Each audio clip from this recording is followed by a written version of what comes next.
George here, and welcome back to the channel. It has been a while since I've actually done a live video, and I apologize for that, but I've been traveling a lot. I've got a new grandson. Things have been kind of hectic. But today we're going to talk about how you can keep discus and tetra fish such as cardinals, neon tetras, black neons, lots of different kinds of tetras in with your discus fish, and then all of a sudden you have a problem where the discus are actually killing the tetras. And I'm going to tell you that I had not experienced this until just recently. When we come back, we're going to talk about that and what I think you should do and know about this problem, and how you can solve it, and understand why this is happening, because I get so many people that talk about this all the time with me, and I'm like, you know, I've never had that problem with any kind of tetras in with my discus fish until recently. So when we come back, we'll talk about that.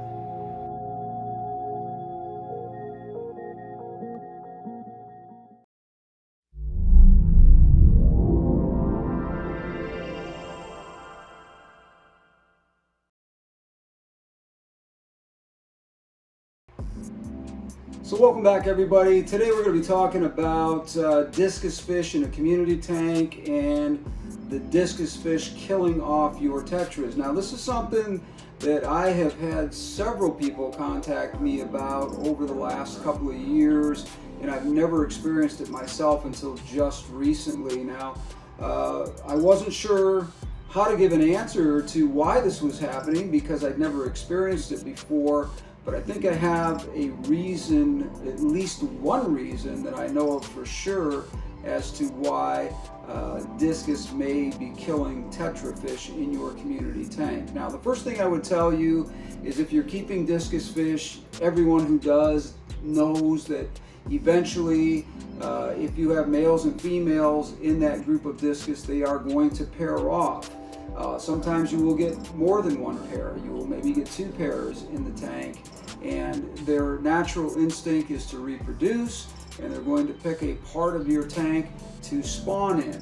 Now typically that is on a piece of wood that is either in this direction here, or something that is straight up and down, such as the pipes coming in and out of your tank for filtration, or any other area that is a good place for them to lay eggs. Now in this particular case, I happened to notice that I was losing some black neons, and we're not talking about this tank, this is just a backdrop for the video today, but a very similar setup as to what I have here.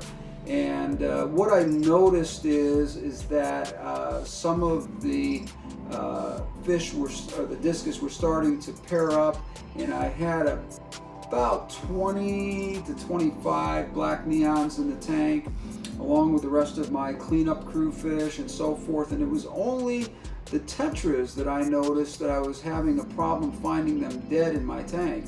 Sometimes I would come in the morning and there would be one or two black neons floating, or I would find them in the back of the all-in-one area of the filtration part of the tank. As they got through that little grid up at the top there, they would end up in the filtration area. Now, I was curious as to why this was happening, because I was noticing on every single one of these fish that they had a similar mark, and it was always right around the soft underbelly area of the fish near their stomach and where their vital organs are. Now, I'm not saying that discus are smart enough to know exactly where to bite a fish to kill it, but I do know that for whatever reason they were biting these fish in the same area, because every single one that I was pulling out of my tank had the same exact type of wound in the same area.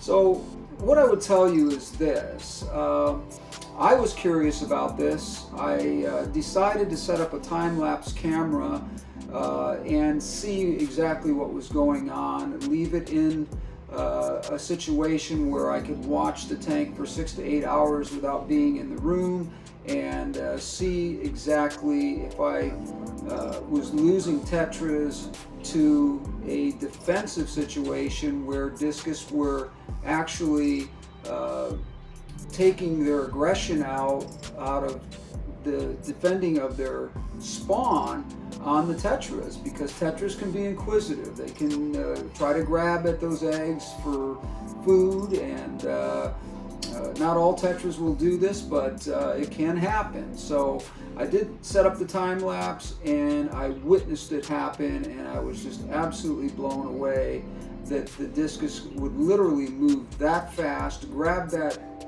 Tetra fish, bite on it, and then just let go. It was almost like I was watching Shark Week, and I was trying to figure out, why, something was being bitten. I was looking at all of the different information that I had, and this really was something that I was rather shocked at when I saw it. I was just like, wow, these fish have been in this tank together for almost a year or maybe more, and they've all lived together. The Tetras, the Discus had grown up in that tank, the Tetras had grown up in that tank, and all of a sudden, when you're seeing the spawning happening, they get extremely defensive. And like I said, when I set this camera up and I was watching the time lapse on it, I did see this happen, and it basically was the black neon got a little too close to the eggs and the Discus attacked it. It was just that simple. Now, I've heard of other people telling me that they've watched literally their Discus go hunt down their cardinal Tetras or their neon Tetras or rummy nose Tetras and actually seek out to kill them. I've never experienced that before, and so I don't have an explanation for that. But this one made sense to me because I had two pairs that had come together out of that group of Discus, and both of them had spawned very close to each other, and they were probably protecting themselves, their spawns, from each other as well as from the Tetras at the same time. So it got to be a very complicated situation, and the only way I was going to figure that out was to try to figure out by filming it how that went. So when we come back, we're going to talk about some tips and tricks that I would tell you to make sure that you don't run into this situation. Hang in there with me, and we'll be right back.